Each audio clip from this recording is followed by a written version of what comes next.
Bonsoir, j'espère que vous allez bien. Nous sommes mardi 5 mars et nous sommes le soir. J'espère que vous avez passé une très belle journée. Ici, il commence à faire beau, alors ça donne le moral. Franchement, ça permet d'avoir plein de projets dans la tête, notamment de démarrer des semis pour planter plus tard dans un petit potager. J'aimerais beaucoup faire cette expérience au printemps et à l'été prochain. Et puis c'est ça, j'ai nettoyé ma voiture, je suis allée à la piscine, enfin bref, j'ai eu une journée chargée de bonnes choses. Et voilà, ça m'a fait du bien. Donc j'espère que vous aussi vous allez bien, c'est ça.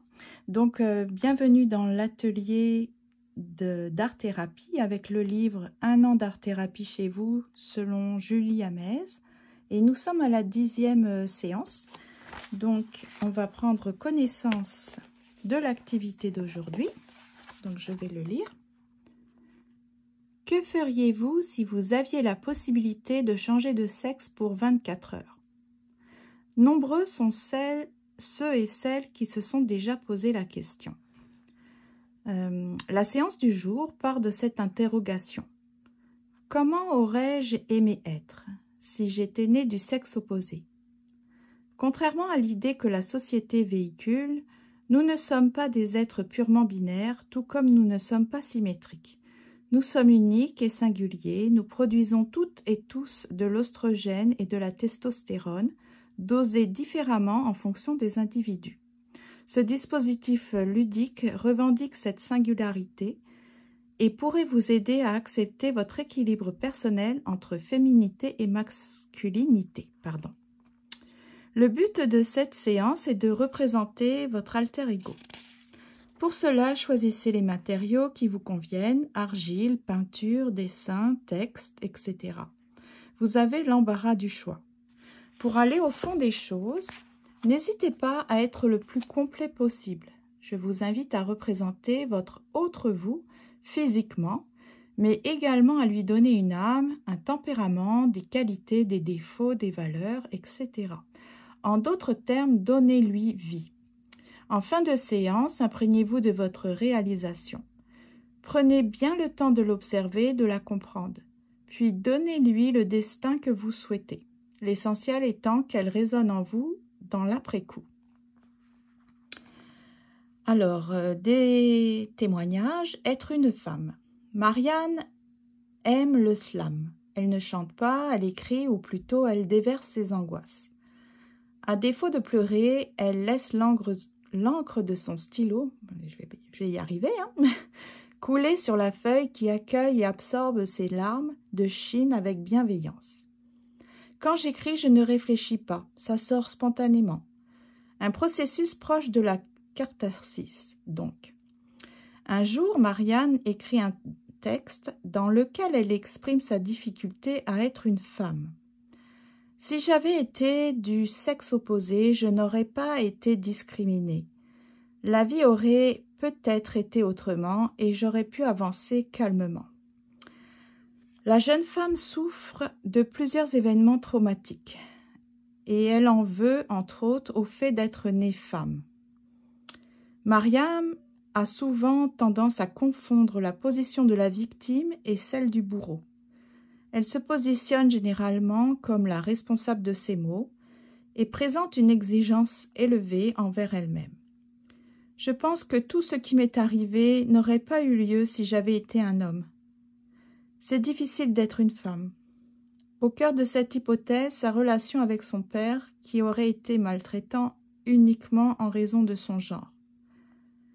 Je n'aurais pas eu la même enfance, caractérisée par de la maltraitance. La jeune femme a conscience qu'il est nécessaire de travailler sur l'acceptation de soi pour se sentir plus en accord avec elle-même. L'art-thérapie lui permet aussi d'accepter son univers et sa singularité grâce à un voyage introspectif. Donc, si ça vous dit de faire cet exercice, par exemple, si vous êtes une femme,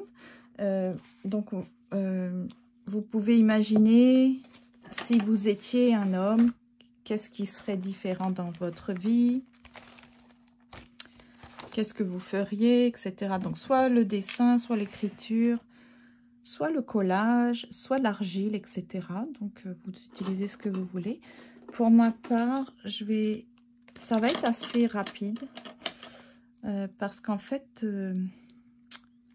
c'est bizarre à dire, mais l'exercice ne me tente pas du tout. Parce que, en fait, pour être tout à fait honnête, je suis très heureuse d'être une femme. D'ailleurs, j'ai un atelier sur la féminité pour vous dire à quel point je trouve ça formidable d'être une femme. À part peut-être le fait, effectivement, les menstruations, là, c'est le côté que je n'aime pas chez la femme, c'est qu'on a tous les mois, c'est vraiment pas, ce n'est pas facile. Les grossesses, c'est pas évident, notre corps change, on n'a pas beaucoup de contrôle, on grossit, on a des vergetures, accoucher c'est douloureux, enfin bon bref, ça c'est les côtés pas très, comment on dirait ici, pas le fun, mais sinon j'aime beaucoup être une femme, pour être très très honnête, je suis très heureuse, notamment bah, c'est sûr d'avoir fait l'expérience de la maternité, mais j'aime aussi tous les aspects esthétiques, la sensibilité, je ne sais pas comment vous dire ça, mais en tout cas, je n'ai pas l'intention vraiment de réfléchir si j'étais un homme, qu'est-ce que ça... Parce que je suis aussi, ça c'est sûr, je suis très chanceuse. J'ai conscience qu'il y a beaucoup de femmes qui souffrent sur Terre et ça c'est horrible à travers le monde. Beaucoup de maltraitance, les femmes sont... Dans certains pays, ne sont pas scolarisés, on les traite comme des esclaves, on leur fait tout un tas de sévices. Donc c'est sûr que être une femme, ce n'est vraiment pas évident sur Terre.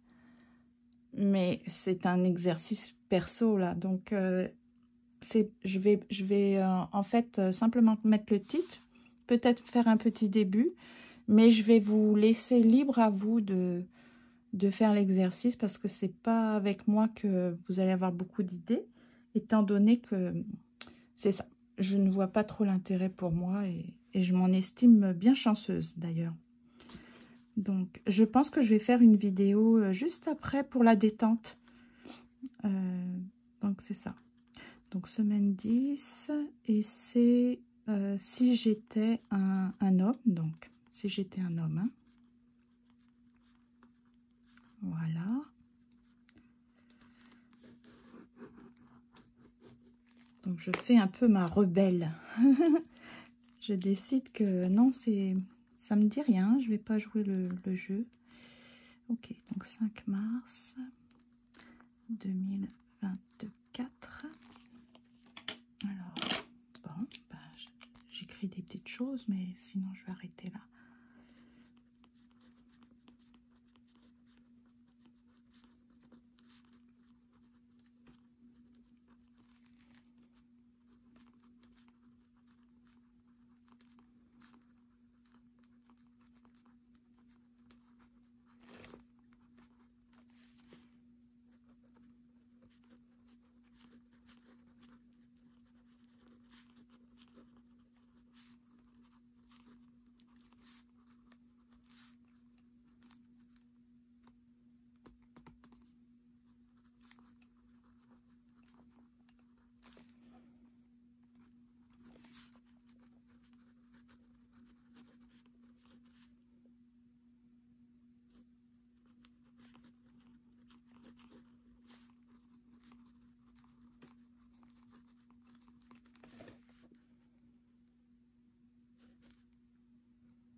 Je ne sais vraiment pas quoi raconter. Bon, alors j'ai mis...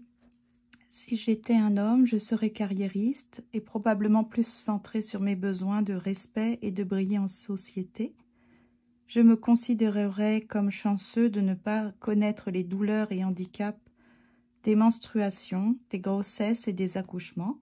Donc j'insiste bien sur seulement les douleurs et les conséquences négatives, parce que sinon la maternité, moi je trouve ça merveilleux. Je veillerai cependant à être un gentleman, respectueux des femmes, etc. Donc c'est ça, je ne serai pas tyrannique. Bon, bah voilà, c'est tout pour moi, parce que ça ne m'interpelle pas. Ça arrive, hein, c'est tout à fait normal. Et puis j'espère que pour vous, en tout cas, ça va être un exercice qui va vous permettre de vous libérer de certaines... et d'imaginer des belles choses, hein, voilà. Donc, je vais arrêter la vidéo ici. Merci de votre présence. Et puis, je vais faire donc une petite vidéo parce que j'ai des petits projets ici que je veux faire. En fait, j'ai vraiment envie de me détendre sur le plan artistique. Je prends un peu d'avance sur le vendredi. Normalement, c'est le vendredi, mais étant donné que c'est court aujourd'hui, c'est ce que je vais faire. Donc, à tout à l'heure si vous êtes partant ou partante. Merci et à demain pour l'atelier sur la féminité. Oui, c'est ça, hein? Oui, il me semble que c'est ça. Au revoir.